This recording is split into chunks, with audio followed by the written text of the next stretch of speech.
Hello বন্ধুরা, তোমরা সবাই কেমন আছো? আশা করি ভালোই আছো, আর আমিও ভালো আছি। তো বন্ধুরা, তোমরা লাগে আজকে আরেকটা মিনি ব্লগ লয়ে আইছি। যদি ভালো লাগে লাইক কমেন্ট শেয়ার করে দিও, আর সবার কাছে অনুরোধ রয়েছে ভিডিওটা যাতে সবাই কন্টিনিউ করো। তো বন্ধুরা, এটা হচ্ছে একটা বৈষ্ণব সেবার ভিডিও, তোমরা লগে শেয়ার করতেছি। বৈষ্ণব সেবা খাওয়া যেমন ভাগ্যের ব্যাপার লাগে, কিন্তু বৈষ্ণব সেবা দেখাও কিন্তু ভাগ্যের ব্যাপার লাগে, যেটা আমরা মানি। যদিও আমরা সবসময় বৈষ্ণব সেবা দেখি আর বৈষ্ণব সেবার প্রসাদ খাই, যেহেতু শ্বশুর বাড়ির লোকও মানে সাধু আর বাপের বাড়ির মা বাবাও সেম। তো এদিকে সবাই মিলে বয়ে গেছে কি, আমরা কাকি জেডি মাসি পিসি যারা আছে সবাই মিলে বয়ে গেছে কি সবজি বানাইতাম। আর বৈষ্ণব সেবার সবজি কিন্তু আগের দিন বিকালবেলায় বানাইতে লাগে, তো সবাই বয়ে গেছে কি আগের দিন বিকালবেলা বানানোর লেগে। যদিও সেবাটা আসলো আমার ঠাম্মা দাদুর কাজ আসলো, এটা প্রত্যেক বছর বৈশাখ মাসের 7 তারিখ করা হয়।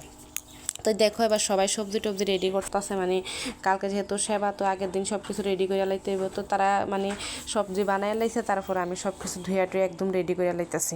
তো দেখো এরপরে বাড়িতে আয়া পড়ছে বৈষ্ণব, তো যেহেতু বৈষ্ণব দিয়া ভোগটা লাগানি হইব, তার লাগে বৈষ্ণব আয়া পড়ছে। তো দেখো এবার আমি বৈষ্ণবের স্নান টান করে প্রণাম টনাম করলাম। এরপরে বৈষ্ণবের পাকে বইয়া গেছে গা।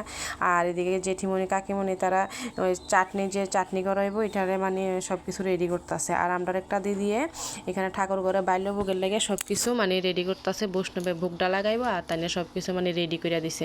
তো দেখতেই পাইতেছো তোমরা, এদিকে বৈষ্ণবের ঠাকুর ঘরে আয়া সেরা মানে বাল্যভোগটা লাগাই লাইতেছে একদম টাইম টু টাইম, মানে কোনো দেরি হয়েছে না, সব কিছু টাইমে টাইমে হয়ে গেছে গা।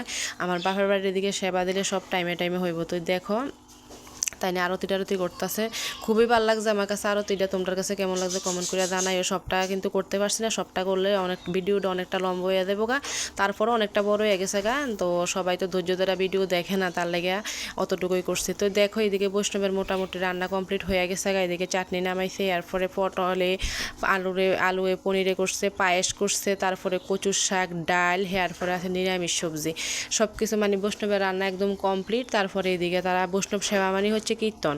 তো দেখো এদিকে সবাই কীর্তন করতে বয়ে গেছে। আর আমরা বাড়িতে প্রতি বৃহস্পতিবারে কীর্তন হয় বাপের বাড়িতে, এটা সবসময় আমরা ছোটোবেলা থাকতেও দেখছি, মানে তারা বাড়ির সবসময়, আমার বাপের বাড়ির সবসময় মানে মানে কীর্তনটা হয়, এটা আমরা ঠাম্মা দাদুরা কইরা আইছে। তো এর ভিতরে আবার আমার শ্বশুর শাশুড়ি আয়া পড়ছে, যদিও বেশি লোক কইছে না, শুধু আমার শ্বশুর বাড়িতে কইছে। তো শ্বশুর শাশুড়ি আইছে, যা আইছে সবাই আয়া পড়ছে।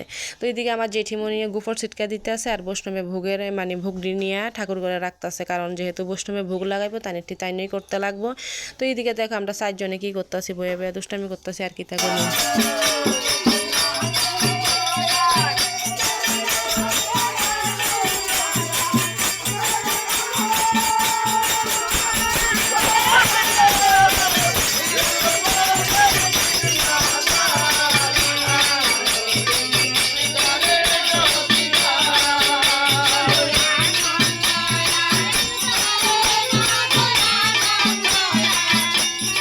গায়ক দেখো তারা আবার গিয়ে কীর্তন করতেছে, এরপরে এবার আরতি করতেছে। সো তোমরার লগে একটু কীর্তনটাও শেয়ার করলাম।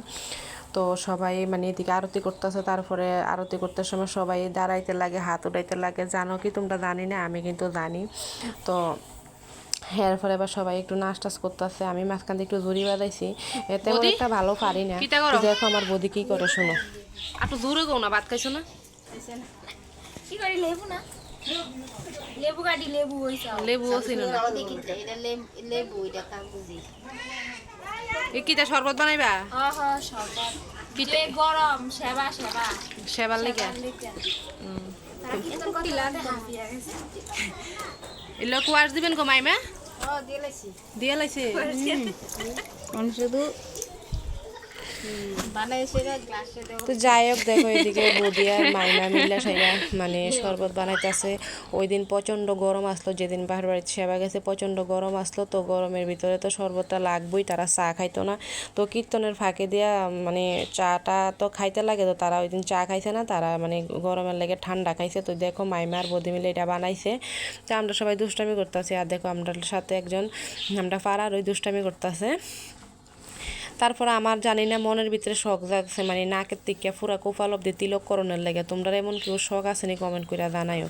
তারপরও মানে শখটা সেরকমভাবে পূরণ হইছে না। মানে আমি যখন ওই অষ্টমীর ছান করতাম কিছু, ওইখানেও বৈষ্ণবেরে কইছিলাম মানে নাকের থেকে তিলক করে দিত, কিন্তু তারা মানে হাতে বলে ঠিকভাবে আঁকতে পারে না, তারা সাজ আছে, সাজটা বোয়া সুন্দর করে করে। তো যাই হোক, নাইমা মারতে কানা মামা অনেকটাই ভালো। তো আমার যেমন আঁকে দিছে এমন নিজে তো পারি না আর কি তা করবো। তো দেখো আমি আঁকছি, তো তোমরা কার এমন তিলক ভাল লাগে কমেন্ট করে অবশ্যই জানাই। এবারে আয়া পড়তেছে এদিকে মানে প্রসাদ লওয়ানোর লাগে সবাই প্রস্তুতি নিছে আর সবাই মানে ফাতপিরি বয়েও গেছে গা। তো যদিও বেশি একটা মানুষ কোয়া হইছে না, আর মা তারার সঙ্গে যারা গান বাজনা করে তারারই কোয়া হইছে, আর পাড়ার কিছু বৌজি কোয়া হইছে, আর শুধু আমার শ্বশুর বাড়িতেই কইছে, কারণ বেশি বড় করে সেবা দিছে না, তো সবসময় তো সেবা বড় করে দন সম্ভব না। তার লেগে তুই দেখো আমার মেয়ে আর এরপরে আমার ভাই, আমার ভাইয়ের মেয়ে, তারা সবাই মানে থাল গ্লাস দিতে আছে। তো হেয়ার পরে আবার আমরা দুই জাল এদিকে বইয়ে একটু দুষ্টামি করতেছি, দেখো আর দুষ্টামি আর কি, আমি হেয়ার পর আমার যা হেয়ার পর আমার বৌদি, আমরা সবসময়ই দুষ্টামি করি। তো যাই হোক, ভিডিওটা কেমন হয়েছে তোমরা কমেন্ট করে অবশ্যই জানাইও। আবার নেক্সট তোমরা লেগে একটা ভিডিও লই আমু। সবাই ভালো থেকে সুস্থ থেকে